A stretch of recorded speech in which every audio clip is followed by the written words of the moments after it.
Howdy folks, hope you're all having a good one, and welcome to your annual War Thunder video, where I was both very pleased and very nervous to see that they've added the Tornado to the game.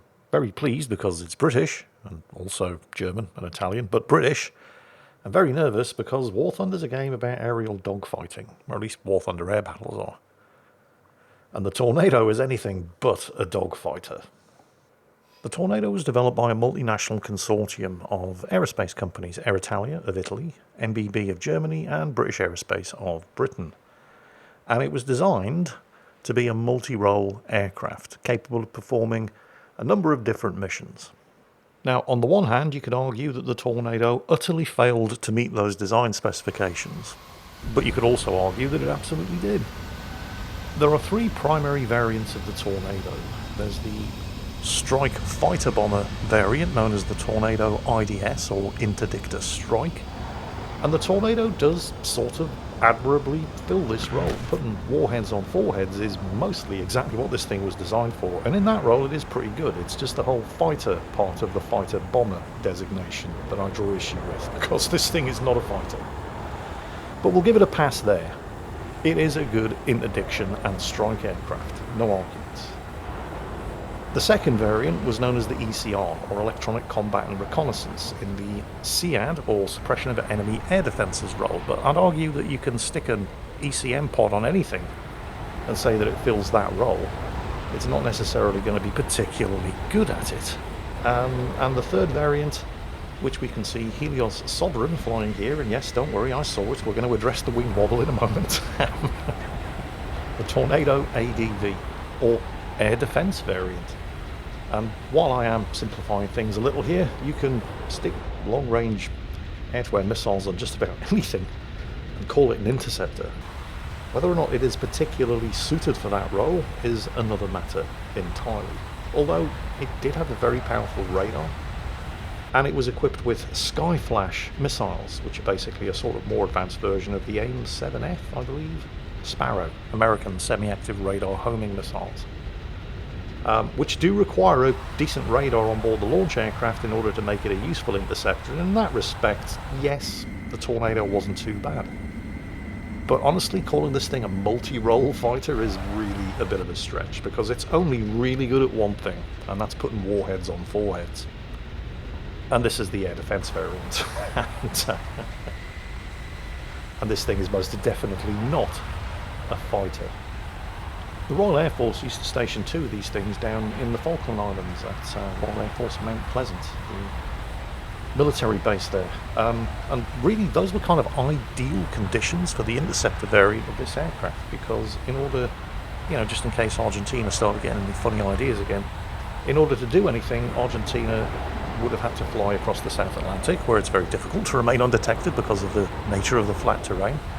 Also, the Royal Air Force maintained some mountaintop radar stations on West Falkland, making it even harder for any kind of sneak air attack to take out those radar stations as a prelude to any kind of invasion, giving the Tornadoes ample time to scramble and intercept an incoming strike package. Basically, ideal conditions in which to employ this aircraft in one of its intended roles as an interceptor. Here in a War Thunder realistic air battle, however, not so much. Now, about that wing wobble. This is one of the reasons why this aircraft is very definitely not a dogfighter. The wings were a little bit on the fragile side. If you incurred almost any kind of negative G whatsoever, the wings had a nasty habit of snapping off. So you didn't want to violently push the nose down if you could avoid it. Also, notice the roll there. As he lines up on this Su-22 to get a missile away. Is this going to be his first kill? Doesn't look like it. I think he might have to go again with the Sidewinders. It's like the Skyflash screwed that one up. Sidewinder off. Fox 2, incoming missile.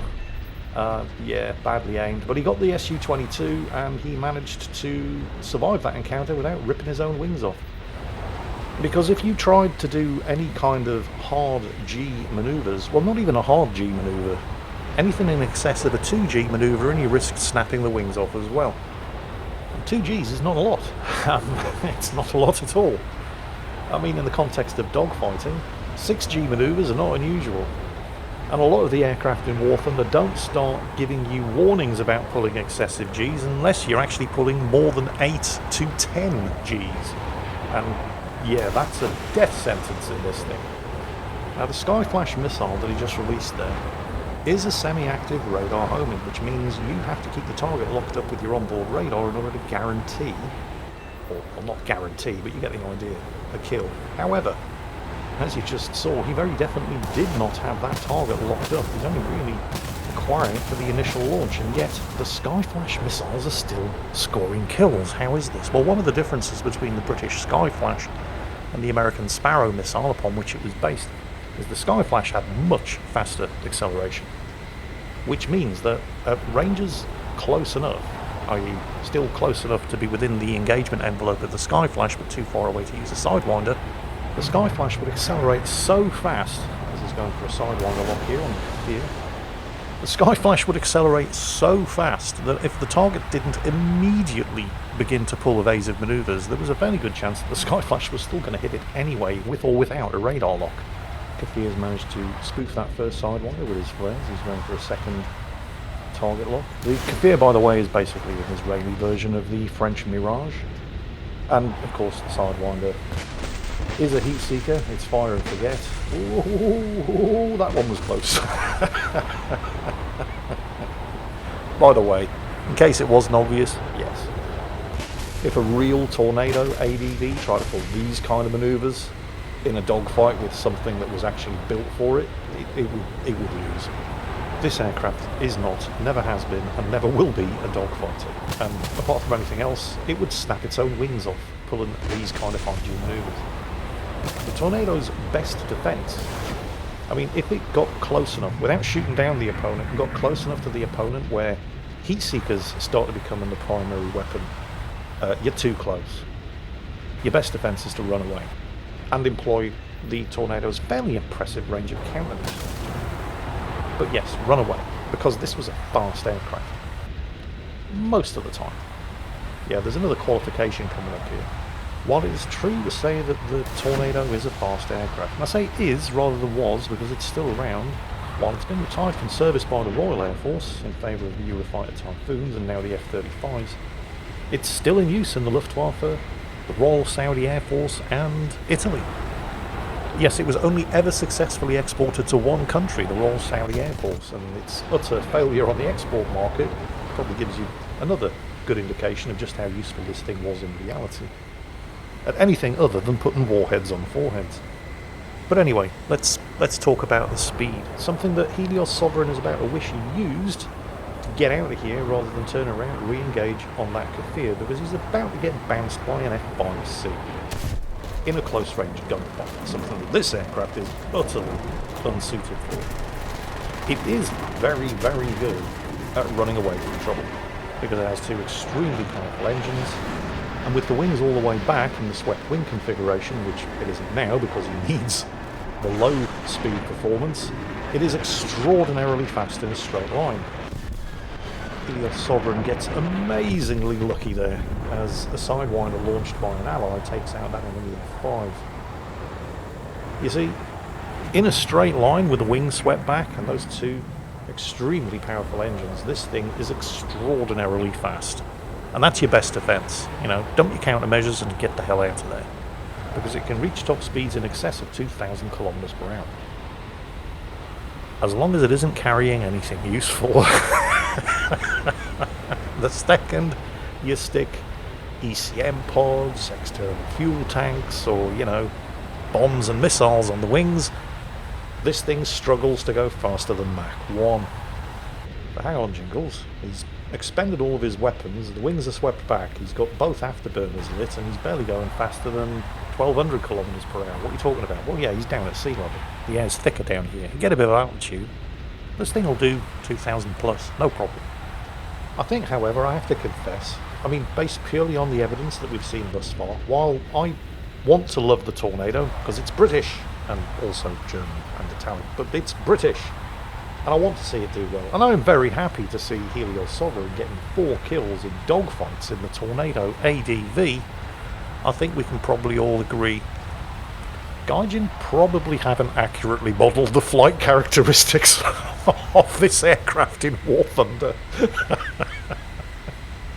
How can you say that, Jingles? Well, his wings are intact. Oh, there go the air brakes. Yeah, he's coming in for a landing, by the way, in case it wasn't obvious. You have a look at the paper doll down there in the bottom left of the screen. You can see he's suffered a fair amount of damage from the F5's. Actually, that's another thing, because this is a 100% completely unarmoured aircraft. It's one of the reasons why it was so fast in a straight line. And it didn't handle damage very well at all, which is another reason why it's borderline miraculous that the rings are... rings? Wow, English is hard. That the wings are still intact. So, yeah, I think the flight modelling of this thing in War Thunder is a little bit suspect. But I mean, you know, you want to make it a playable aircraft, I guess you have to take some liberties with reality. Otherwise, well, it's a bomber, and that's all you could really use it for in War Thunder. I mean, sure, you could use it as an interceptor if you set your maps over the featureless ocean and started everybody off at high altitude for maximum performance of their radars. Yes, you could use this thing as an interceptor, but how interesting would that be for everybody else?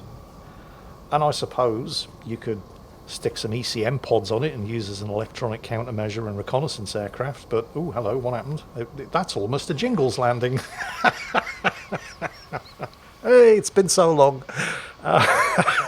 Good job, Helios Sovereign. Yeah, but until they introduce an electronic reconnaissance battle type, I suppose, into War Thunder, where the objective is to get in there and jam the enemy radar and suppress the enemy air defences. And you know what, that might not be a bad idea, but I think it'll be a long time before we see that sort of thing coming. And we see intensely specialised roles for aircraft in the game. But yeah, I wouldn't hold my breath waiting for that. And I also, by the same regard, wouldn't hold my breath waiting for the ECR version of the Tornado to appear in the game. So that just leaves us the Strike version, the GR1, which is in the game, and is very good. You know, it's really good at putting warheads on foreheads. That's what it was designed to do. And this, I believe in game they call it the Tornado F3. It's the ADV, the air defence variant.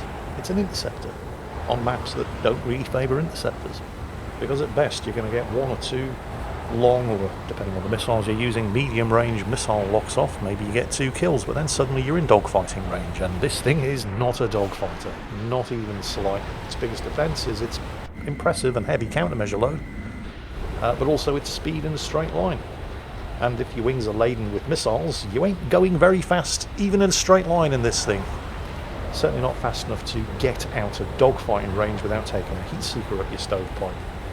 And despite what you may have seen Helios Sovereign doing earlier, this thing really cannot manoeuvre. I mean, aside from the fact that you give it even the slightest amount of negative Gs and the wings will snap off, and if you try to do any kind of rolls or manoeuvres that subject the airframe to G-forces in excess of 2, 2.5, maybe 3 at the most, the wings will snap off.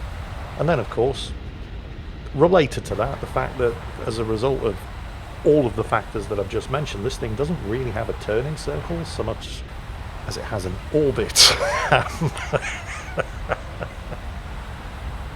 It's not really surprising that in order to shoehorn the air defence variant of this aircraft into War Thunder, Gaijin have had to take a few liberties with the flight model in order to make it even remotely playable. It's still not a dogfighter, but it won't kill itself in a dogfight in the way that it absolutely probably would in reality.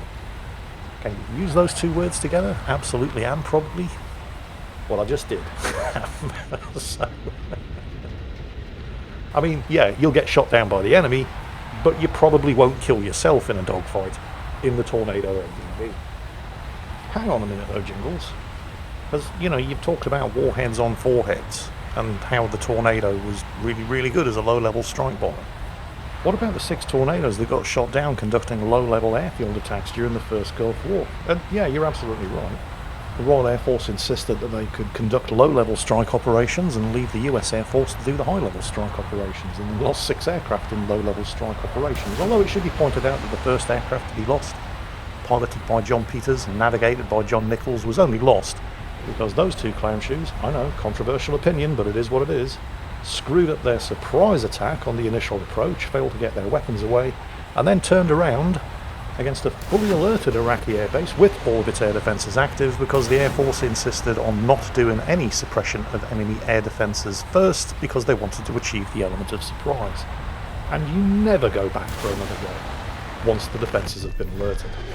So the aircraft wasn't so much lost because it was a bad aircraft. I mean, it was a good aircraft, but it was employed under stupid-ass doctrine and with some questionable decisions made by the flight crew.